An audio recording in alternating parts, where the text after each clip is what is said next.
Salam alaikum.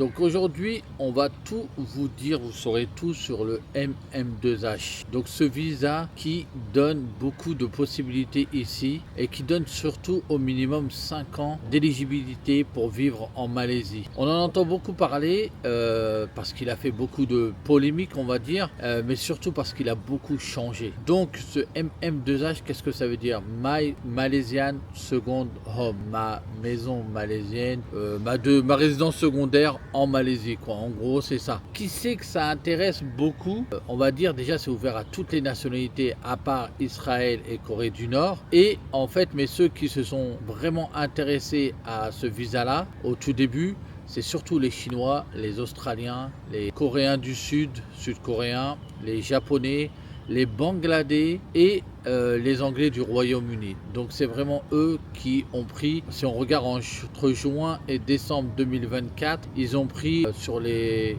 à peu près 700 visa MM2H. Et ça a permis de ramener à l'État plus de 100 millions de dollars. Donc les personnes ont le droit de vivre en Malaisie et de l'autre côté, par contre, ils déposent de l'argent dans un compte fixe. Donc tout ça, vous saurez tout. Je vais tout vous donner. Les dernières infos que j'ai sont assez récentes. Ça date de mars 2025 parce qu'il faut savoir qu'ici, il y a eu énormément de changements. Donc voilà tout ce que vous allez savoir sur le MM2H qui peut être très intéressant. Surtout le dernier dont je vais vous parler. Si vous avez un peu d'argent de côté, ça peut être très intéressant pour vous et une très bonne solution. Donc le MM2H aussi, on va reposer le postulat. C'est un visa pour à l'origine retraité. Il faut, suivant les États, avoir plus de 21 ans. Et pour d'autres États, plus de 30 ans. Et le principe, c'est qu'il faut déposer de l'argent dans un compte. Ce n'est pas des frais, c'est vous déposer de l'argent dans un compte. Donc c'est un dépôt fixe. Ok, vous allez le déposer pendant une certaine période. À côté de ça, vous avez des frais d'agence, bien sûr, à payer. Donc voilà, le MM2H, il vous permet bien sûr de vivre ici sereinement. En général, il donne 5 ans minimum. Je vais vous expliquer tous les détails. Normalement, vous n'avez pas le droit de travailler ici sous certaines conditions, deux fois part-time ou deux fois propriétaire d'un business. Donc, il y a quatre grands types de visa MM2H ici. Donc le premier, le plus connu, c'est celui de Kuala Lumpur, de la capitale de l'île péninsulaire ici. Donc il est déjà divisé lui en 3 parties. Donc en 3 levels, on va dire en 3 niveaux. Donc vous aurez le silver, vous aurez le gold et vous aurez le platinum dans cet ordre-là. Pour prétendre au silver, il faut déposer 150 000 dollars dans un compte. Il faut justifier d'un salaire offshore, d'un revenu offshore de minimum 10 000 ringgit. Et il faut obligatoirement acheter un bien immobilier ici d'une valeur minimum de 600 000 ringgit. Comme je vous l'ai déjà dit dans des vidéos précédentes, suivant les États où vous êtes, ils ont mis des minimums pour pouvoir acheter. Pour référence, on prend souvent Kuala Lumpur, c'est 1 million de ringgit. Après ça, petit astérix, est-ce que ça va passer ou pas passer? J'entends parler qu'ils vont le baisser à 800 000 ringgit parce qu'ils ont une certaine pression de Taïwan, de Corée et tout ça qui demande à ce que ça baisse à 800 000 ringgit. Mais bon, ça, on le saura plus tard. Donc ça, c'était les conditions pour le silver. Et qu'est-ce que ça vous donne? Ça vous donne 5 ans de visa. Bien sûr, après, vous pouvez le renouveler. Encore 5 ans. Le suivant, c'est le gold. Au lieu de 150 000 dollars, cette fois-ci, on passe à 500 000 dollars. Mais il vous donne, j'annonce déjà la couleur, il vous donne 15 ans de visa ici. 15 ans de visa. Qu'est-ce qu'il faut d'autre? Donc 500 000 dollars, il faut déclarer des revenus d'au moins 40 000 ringgit par mois, des revenus offshore. Et il faut au moins acheter un bien de minimum 1 million de ringgit. Enfin, on a le platinum, c'est le top. Celui-ci vous donne 20 ans de visa ici et vous pouvez même travailler ici sous certaines conditions. Mais voilà, il faut vraiment mettre beaucoup d'argent de côté. Donc il faut mettre 1 million de dollars. Il faut mettre au moins 1 million de dollars. Il faut acheter une propriété d'au moins 2 millions de ringgit et il faut déclarer, justifier des revenus offshore de plus de 100 000 ringgit, donc un peu plus de 20 000 euros. Donc c'est des grosses conditions, c'est vrai, mais ça offre beaucoup de facilité aux personnes et tout ça. Donc il y a un visa MM2H pour tout le monde. À partir de là, donc on a le silver, on a le gold, on a le platinum. Je vous ai donné différentes conditions. Donc vous pouvez avoir 5 ans, vous pouvez avoir 15 ans et vous pouvez avoir 20 ans de visa. À côté de cela, ça c'était ce qu'il y avait sur Kuala Lumpur et on va dire le côté métropole. De l'autre côté, il y a les États comme Sarawak et Sabah qui ont décidé de proposer leur propre MM2H. Ok, et ils ont proposé des offres un peu plus souples avec des conditions. Je rappelle, dans le MM2H classique, il faut au moins vivre 90 jours en Malaisie. Après, il y a des fois des conditions quand vous avez plus de 50 ans, moins de 50 ans. Voilà, mais là je parle en général. Ça ne va pas faire de grands effets et je pense que tous ceux qui me suivent ont moins de 50 ans, mais pour les plus de 50 ans il n'y a pas de problème aussi. Donc le Sarawak, on va commencer par le Sarawak. Donc le Sarawak lui demande un dépôt de 500 000 ringgit. Donc il demande un dépôt de 500 000 ringgit.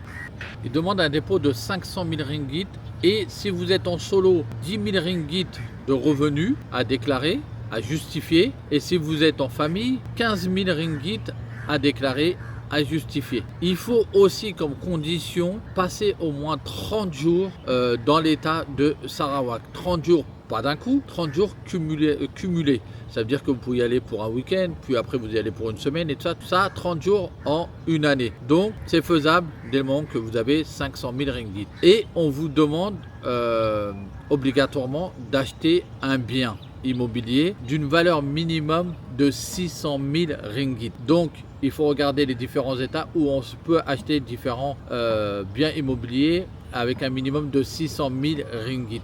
Bien sûr, si vous pouvez acheter plus, par exemple que vous avez 1 million de ringgit, que vous voulez faire un investissement locatif et acheter à Kuala Lumpur, vous pouvez acheter à Kuala Lumpur. Ça, je parle en général. Là, on est sur le Sarawak. Il me semble à vérifier que si c'est le Sarawak, vous devez acheter un bien dans le Sarawak. Si vous prenez le Sabah, il faut acheter un bien dans Sabah. Celui de la Malaisie métropole, le bien, il peut être acheté n'importe où. Ça, je vous le confirmerai sur un petit message en bas. Donc il faut acheter. Donc pour Sarawak, il faut acheter aussi un bien immobilier. Si c'est à Sarawak même, c'est 600 000 ringgit. Si c'est dans les autres divisions autres que Sarawak, il demande un minimum de 500 000 ringgit. Après, on pose souvent la question. Est-ce que j'ai le droit d'acheter et puis de revendre directement? Non, il faut attendre un minimum de 5 ans. Quel que soit le visa, il faut attendre un minimum de 5 ans avant de revendre le bien. Parce qu'on aurait pu penser à ça, j'achète, j'ai mon visa, puis je revends. Non, il faut attendre un minimum de 5 ans. Le Sarawak, il vous donne un visa MM2H, si vous répondez à ces conditions-là, de 10 ans. 5 plus 5 automatique, entre guillemets, c'est-à-dire 5 direct, et normalement si tout est normal et vérifie que tout est encore dans les bonnes normes, il vous donne automatiquement les 5 ans. Puis on a le Sabah. Le visa Sabah MM2H, il est plus souple. Par contre, à partir de 30 ans, pas 21 ans, à partir de 30 ans, si vous êtes tout seul, il vous demande un dépôt fixe de 150 000 ringgit. Donc 150 000 ringgit, c'est à peu près 30 000 euros. Donc on est déjà un peu plus dans des sphères abordables, on va dire. Et si vous êtes en famille, c'est 300 000 ringgit. Donc on est plus sur du 60 000 euros aujourd'hui. Et eux ne vous obligent pas à acheter un bien immobilier. Donc ça, c'est la grande différence et ça, c'est plutôt appréciable. Donc ça, ils vous demandent pas d'acheter un bien immobilier et ils vous demandent par contre aussi de justifier des revenus offshore. Donc 10 000 ringgit si vous êtes en solo ou 15 000 ringgit au minimum si vous êtes en famille. Mais il n'y a pas de bien immobilier à acheter pour le visa Sabah. Bien sûr, il y a toujours des conditions de délai. Vous devez rester au minimum 30 jours dans Sabah avec c'est cumulé, donc en une semaine, en un week-end et tout ça. Donc là on a fait le tour de la métropole, on a fait le Sarawak et on a fait le Sabah. Donc le MM2H, a priori au début on pense que c'est super cher, mais quand on réfléchit bien c'est peut-être abordable et tout ça. Et enfin on en a un dernier dont on ne parle pas souvent, c'est celui dans les zones franches. Donc celui-là il est plus affilié à la métropole, donc le MM2H classique, standard, et là on a les zones franches, et donc ces zones franches ou zones financières à taxe zéro, ok, celles-ci elles ont des conditions aussi. Donc si vous avez moins de 49 ans, vous pouvez faire un dépôt de 65 000 $ et acheter un bien dans ces zones franches. Dans ces zones franches, en général, c'est comme Forest City. Les biens peuvent commencer à partir de 350 000 ringgit Donc vous avez le droit d'acheter par exemple un studio pour investir. Vous n'êtes pas obligé de vivre là-bas.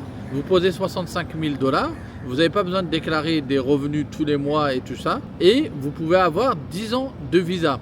Donc c'est pas négligeable, il faut bien le regarder aussi ce visa là, surtout que ça se développe vachement du côté de Forest City. Et ce visa là en zone franche, il vous donne droit à 10 ans renouvelables. Si vous avez plus de 50 ans, on descend la somme de 65 000 $, on passe à 32 000 $, avec toujours l'obligation d'acheter un bien immobilier dans ces zones franches là, et vous avez 10 ans renouvelables. Toujours, vous n'avez pas besoin de déclarer, de justifier des revenus tous les mois. Donc vous voyez, c'est quand on réfléchit bien, il y a quand même des possibilités. C'est compliqué ici le visa, mais c'est pas impossible. Il faut vraiment le vouloir, il faut vraiment faire des économies, il faut vraiment mettre de l'argent de côté. Après, il ne faut pas oublier, il y a des points à pas oublier, c'est que c'est de l'argent bloqué, c'est de l'argent qui va dormir. Bon, après, vous pouvez le mettre dans un compte rémunéré islamique qui va vous payer 3%, 4%, donc c'est déjà pas mal. Vous pouvez, après un an, dépenser jusqu'à 50% de ce dépôt à des fins éducation, à des fins de santé et à des fins d'achat immobilier et à des fins de tourisme. Donc, c'est pas négligeable. Donc par exemple, si vous avez les enfants à l'école et tout ça, il faut savoir qu'ici c'est un budget, donc vous allez les claquer entre guillemets. Donc voilà, vraiment ce MM2H il est intéressant pour ceux qui ont réussi à mettre de l'argent de côté, alhamdoulilah. Et donc ça peut être une solution très rapide. Et en plus, ils vous prennent pas la tête, il n'y a pas de commission et tout ça, c'est vraiment vous présenter les conditions, allez hop, bismillah, on vous donne ça. Après, il ne faut pas oublier à côté de ça, il y a des frais d'agence, des frais gouvernementaux et il y a des frais d'agence. Vous êtes obligé de passer par un agent, des agents accrédités MM2H, il n'y en a pas beaucoup, surtout en plus depuis le Covid et de ça, ils ont mis les clés sous la porte. Donc ces agents-là prennent des frais bien sûr. On va dire en moyenne, pour le gold, le silver, c'est 40 000 ringgit et pour le platinum, c'est 70 000 ringgit. Donc tout ça, si vous voulez des informations, moi j'ai mon collègue qui est mon voisin dans ma résidence, qui a une agence, qui est agent par rapport à ça. Il ne fait pas de digital nomade et de ça, il fait du Labuan et il fait du MM2H. Donc si vous êtes intéressé par ça, n'hésitez pas, je vous mets en relation avec lui. C'est pas un lien d'affiliation, c'est rien du tout. C'est voilà, c'est un frère avec qui je prie à la mosquée et tout ça. Je serais ravi de l'aider dans ce sens-là. La prochaine fois, je vous fais une vidéo un peu plus complète sur le visa Labuan aussi, qui peut être très intéressant. Donc n'hésitez pas encore à partager, à me remercier. Il y a les Super 5, surtout à commenter et à partager et à faire un maximum de vues pour que je puisse encore vous faire plein d'autres vidéos. Je vous remercie et je vous dis à très bientôt. Salam alaikum.